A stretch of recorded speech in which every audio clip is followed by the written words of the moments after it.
Hello बच्चों, good morning. चलिए, मैं कक्षा 11वीं में कल मैंने कुछ बच्चों को गृह कार्य दिया था। कुछ बच्चों ने किया है ना। श्रेया, सालू और एक और बच्ची थी, श्वेता तिवारी, है ना। तो इन बच्चों ने कुछ किया है। मैं थोड़ा जल्दी जल्दी उसका उत्तर बता देता हूँ। पहला वाला जो जे अक्षर से प्रारंभ होने वाले सभी महीनों का संग्रह, ये समुच्चय है। ठीक है। भारत के सबसे 10 प्रतिभाशाली लेखकों का संग्रह, यह बेटा समुच्चय नहीं है। क्योंकि हो सकता है आपकी नज़र में कोई ज़्यादा प्रतिभाशाली हो, मेरे नज़र में ना हो, तो ये कोई एग्जैक्टली हर व्यक्ति एक ही चीज़ नहीं बताएगा। ठीक है। फिर तीसरा है विश्व के सर्वश्रेष्ठ 11 बल्लेबाजों का संग्रह।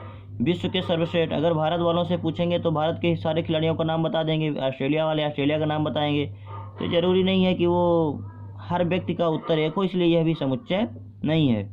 फिर आपकी कक्षा के सभी बालकों का संग्रह, एग्जैक्टली सही है। आप जिस कक्षा में पढ़ते हो, पर्टिकुलर कक्षा में, किसी क्लास में तो आप पढ़ते ही होंगे, तो उसमें सभी बालकों का संग्रह जो है क्या होगा, समुच्चय होगा।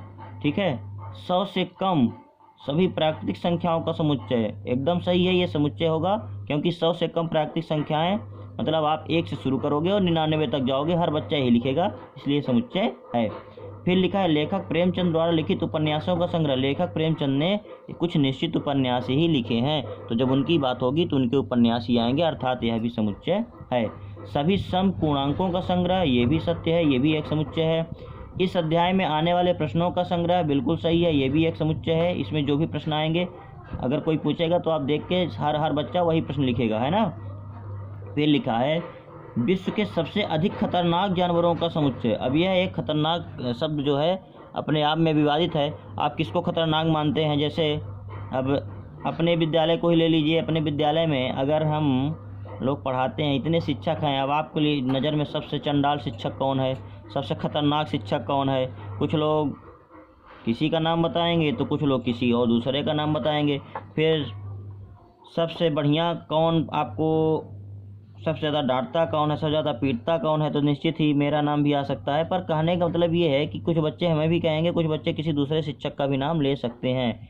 कुल मिला के बात ये है कि जब भी कोई इस प्रकार का शब्द आए जिसमें खतरनाक हो, विशेष हो, यानी कोई विशेषण वाला शब्द आए, तो वह निर्धारण करना इतना आसान नहीं होता। तो जहाँ भी थोड़ा सा विवाद लगे, वो सभी प्रकार के प्रश्नों को आप समुच्चय से क्या कर दीजिए, हटा दीजिए। ठीक है। फिर दूसरा प्रश्न देख लीजिए। एक दिया था 5, हाँ सही है, 5 इसमें है। 5 बिलोंग्स टू ए, सही है। 8 बिलोंग्स टू ए, गलत है। 8 डज नॉट बिलोंग्स होगा। 0 डज नॉट बिलोंग्स होगा। 4 बिलोंग्स टू ए होगा। 2 बिलोंग्स टू ए होगा। और 10 डज नॉट बिलोंग्स टू ए होगा, है ना। इतना तो आपसे हो गया था। अब प्रश्न संख्या 3 से हम आपका शुरुआत करते हैं। जैसे प्रश्न आप देखिएगा, मैं केवल आंसर यहाँ पे टाइप करूँगा। जिसे लिखा है यक्स सच दैट यक्स एक पूर्णांक है और इसको रोस्टर का मतलब बेटा, ये इस प्रकार लिखा है। देखो, चलो शुरू करते हैं। लिखा है यक्स सच दैट यक्स, है ना, एक पूर्णांक है, और यहाँ इस प्रकार कुछ लिखा है ना, यही तो हमको समझना है। यहाँ पे इस प्रकार जो लिखा है, इसी को हमको ढंग से समझना है। अब ये लिखा है ना, और समुच्चय का नाम भी दे दिया है ए। सालू ने प्रयास किया लेकिन सही नहीं हुआ। आज सही हो जाएगा, थोड़ा ढंग से देखिए, सही हो जाएगा। रोस्टर मतलब, यहाँ पे रोस्टर मतलब बेटा होता है कि पूरा लिख दीजिए, है ना। जैसे पूरे प्रधानमंत्रियों का नाम हमने आपसे कहा था लिख दीजिए, फिर राज्यों की राजधानी लिखी तो सबका लिखना था, उसी प्रकार लिखना है।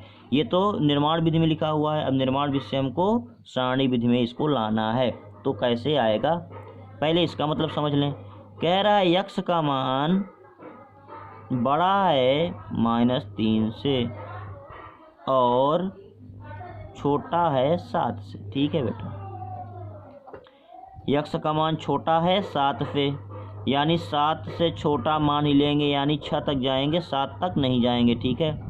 और यहाँ पे लिखा है -3 से बड़ा है, यानी -3 से बड़ा है तो -3 यहाँ है, इसके आगे -2 मिलेगा, इसके आगे आप जाओगे तो -1 मिलेगा, है ना। संख्या रेखा पे ऐसे ना जाते हो, -3 -2 -1 फिर 0, और यहाँ कहीं पे क्या मिलेगा, 7।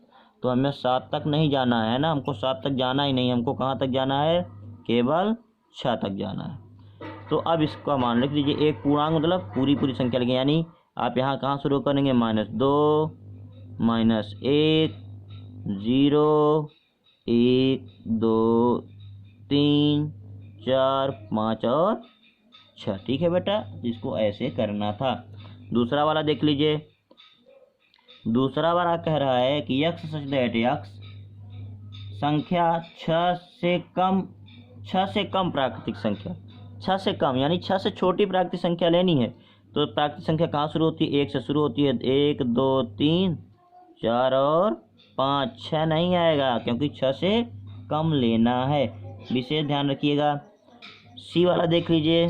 सी वाले में क्या था बेटा, सी वाले में था यक्स सच दैट यक्स 2 अंकों की ऐसी प्राकृतिक संख्या जिनके अंकों का योगफल 8 हो। 2 अंकों की संख्या, कुछ बच्चे कंफ्यूज हैं। 2 अंकों की संख्या ऐसी होती है जैसे 10 हो गई, 11 हो गई, 12 हो गई, 13 हो गई, यहाँ से कहाँ तक जाएगी, 99 तक। ठीक है बेटा, 10 से शुरू होती है और 99 पर 2 अंकों की संख्या खत्म हो जाती है। तो हमको ध्यान ही देना है कि जिनको जोड़ो, इनके देखो, इसको इसके अंक जोड़ो। 1 धन 0 बराबर 1 आएगा, 1 धन 1 बराबर 2 आएगा, 2 धन 1 3 आएगा, 3 1 4 आएगा। तो हमको ऐसी संख्या लेना है जिनको जोड़ने पर कितना आ जाए, 8 आ जाए, है ना। तो हम देखो लिख रहे हैं, हमने लिख लिया पहले 1 और 7 लिख लिया, 17 हो गया। 17 देखो, 7 1 8 हो गया ना। फिर 2 और 6 ले लिया, ये भी हो गया। फिर 3 और 5 ले लिया। ठीक है बेटा, 3 और 5 ले लिया। फिर 4 और 4 ले लिया। फिर 5 और 3 ले लिया। फिर 6 और 2 ले लिया। फिर 7 और 1 ले लिया। अभी एक संख्या हो गया ना, आपको लग रहा हो गया, लेकिन अभी एक संख्या मिस हो रही है, 80, है ना। 8 और 0 का मान भी क्या होगा, 8 ही होगा। तो ये इस प्रकार से इसको लिख देंगे। ठीक है, अब ऐसा मत सोचिए कि 0 और 8 लिख दें, है ना, खुराफाती तुम लोग बहुत हो। 0 और 8 लिखोगे तो संख्या 0 और 8 का मतलब 8 ही होता है। ठीक है, उसका मतलब 1-2 अंक संख्या नहीं हुई, ये एक ही अंक की है। ठीक है, अब इसके बाद थोड़ा सा आगे बढ़ते हैं। यक्स सच दैट यक्स एक अभाज्य संख्या है जो 60 की भाजक है। 60 की भाजक, अभी इसको छोड़ देते हैं, क्लास में बताएंगे, है ना, क्लास में बताएंगे। ज़्यादा जिसमें ज़्यादा समय लगेगा बेटा वो बताना थोड़ा संभव नहीं, क्योंकि बहुत लंबा वीडियो बन जाता है, फिर हम डाल नहीं पाते। इसको देख लो, ई वाला देख लो, ट्रिग्नोमेट्री शब्द के सभी अक्षरों का समुच्चय। तो पहला लिख लो टी, फिर आर, फिर आई, फिर जी, फिर ओ, फिर एन, फिर एम, फिर ई, फिर वाई, है ना। एक शब्द को एक ही बार लेना है, 2 बार नहीं लेना है। बेटर शब्द के सभी अक्षरों का समुच्चय, ये आपसे आशा करता हूँ बन जाएगा, BETR होगा, है ना। फिर अब देखो आगे थोड़ा सा सवाल नंबर 4 पे आते हैं। सवाल नंबर 4 पे, सवाल नंबर 4 में क्या कह रहा है बेटा, कह रहा है कि निम्नलिखित समुच्चयों को समुच्चय निर्माण रूप में लिखो। तो मैं इसको लिख लिख के समझाना पड़ेगा, क्योंकि थोड़ा देखो लिखा है 3, 6, 9 और 12। अब इसको हमको समुच्चय निर्माण लिखना है। ये अब होने को तो हो जाएगा, लेकिन थोड़ा सा परेशान करेगा, थोड़ा सा परेशान करेगा। तो मैं आपको लिख के दिखाता हूँ। यहाँ पे आप लिखेंगे यक्स सच दैट यक्स, है ना, यक्स सच दैट यक्स हमने लिख लिया। ये तो आपके बेसिक फंडामेंटल, ये आपको लिखना ही पड़ेगा। ये क्या है, 3 है, फिर 6 है, फिर 9 है, फिर 12 है, इसका मतलब 3 का गुणज है ना। यक्स सच दैट यक्स 3 का एक गुणज, है ना। गुणज का मतलब गुणा, 3 का गुणा करते जाओ, 1 2 3 4, 3 का पहाड़ा पढ़ हो गया ना, पहाड़े को ही गुणज बोलते हैं। तो 3 का पहाड़ा ही तो है, 3 दूनी 6, 3 त्रिका 9, 3 चौक 12। लेकिन थोड़ा सा दिक्कत क्या है, जहाँ यक्स कहाँ तक जाएगा, यक्स इज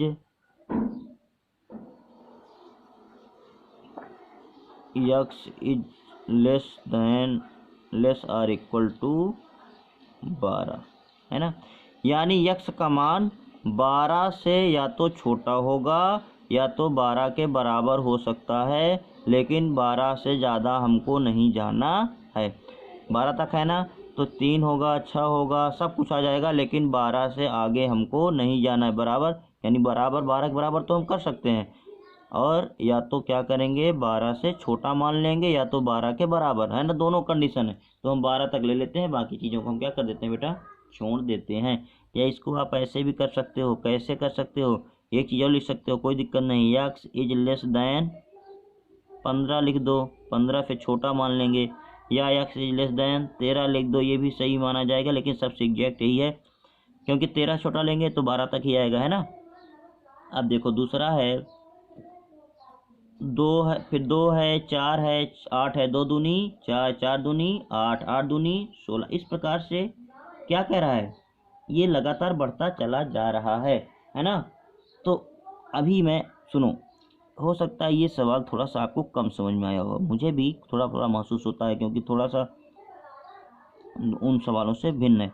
तो अभी इन सवालों को हम पॉइंट आउट करके छोड़ देते हैं, फिर जब क्लास में हम मिलेंगे तो इस पर और बृहद चर्चा होगी, तो आपके लिए बड़ा ही आसान हो जाएगा। ओके, बाकी अगर समझ में आ रहा है तो और चीज़ों कर लीजिए, नहीं आ रहा है तो मत करिए।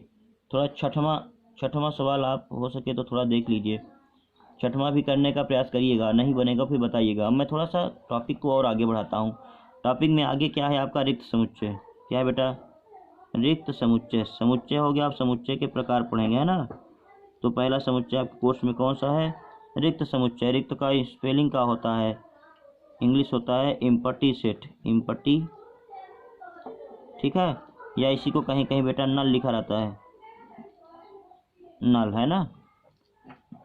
तो अब इसका क्या मतलब होता है, देखो रिक्त समुच्चय क्या होगा, ऐसा समुच्चय जिसमें अवयवों की संख्या क्या हो, अवयव की संख्या कुछ ना हो, कुल मिला के उसमें कोई अवयव ही ना हो। जैसे मैं आपसे कहूँ कि बड़ा गांव में 7 पूंछ वाले कुत्तों का समुच्चय।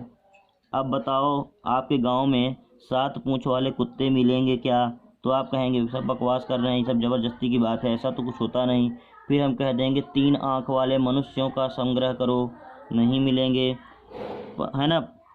इस प्रकार कुछ भी ऊटक नाटक बोल दो जो कि संभव ही ना हो, तो ऐसे सभी चीज़ें किस में आएंगी, रिक्त समुच्चय के अंतर्गत आएंगी। जैसे अब थोड़ा गणित में आ जाते हैं, और इसको प्रदर्शित किससे करते हैं बेटा, इसको प्रदर्शित करते हैं, ऐसे चिन्ह बनाइए और ऐसे पेट फाड़ दीजिए, और पढ़ते हैं इसको क्या, फाई, क्या पढ़ते हैं, फाई, है ना।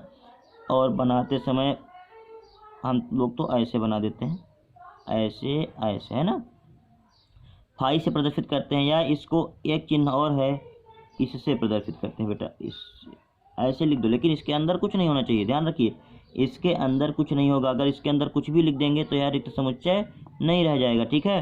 और जैसे मैंने मान लीजिए कहीं लिखा है ऐसे, क्या यह रिक्त समुच्चय है, बच्चे कहेंगे हाँ फाई बराबर रिक्त समुच्चय, लेकिन यह रिक्त समुच्चय नहीं है, क्योंकि इस कोष्टक के अंदर एक अवयव हमने डाल दिया है, जबकि मैंने कहा था कि इसके अंदर कोई अवयव नहीं होगा। यह फाई ये रिक्त समुच्चय का सिंबल नहीं है, रिक्त समुच्चय का सिंबल या तो ये है या तो ये है, ठीक है। वेरी गुड, आगे बढ़ते हैं। अब इसके बाद जो है, अब गणित में कैसे रिक्त समुच्चय होंगे, जैसे मैं कह दूं 2 व 3 के बीच, 2 व 3 के बीच की प्राकृतिक संख्या। अब बताओ 2 और 3 के बीच कौन प्राकृतिक संख्या हो सकती है, 1 के बाद 2 आएगा, 2 के बाद 3 आएगा, इसके बीच कोई हो सकता है, नहीं हो सकता है। तो ये कैसा समुच्चय है, ये एक प्रकार से रिक्त समुच्चय है। तो यहाँ बराबर क्या कर देंगे, फाई कर देंगे। ओके बेटा, बस इतना सा था रिक्त समुच्चय में, बाकी रिक्त समुच्चय में कुछ भी नहीं था। रिक्त समुच्चय यहीं से ख़त्म होता है, और मेरा वीडियो भी आज यहीं ख़त्म होता है। फिर कल और थोड़ा चर्चा करेंगे, वीडियो बड़ा हो जाता है तो फिर आपको दिक्कत भी होती होगी और हमको भी दिक्कत होगी, नेट हमारे पास कम रहता है, ठीक है। बहुत बहुत धन्यवाद, थोड़ा प्रयास करिएगा, जो समस्या होगी कमेंट बॉक्स में लिख के भेज दीजिएगा, और थोड़ा चैनल को सब्सक्राइब कर लीजिएगा, है ना, तो इससे आपको नोटिफिकेशन मिलता रहेगा।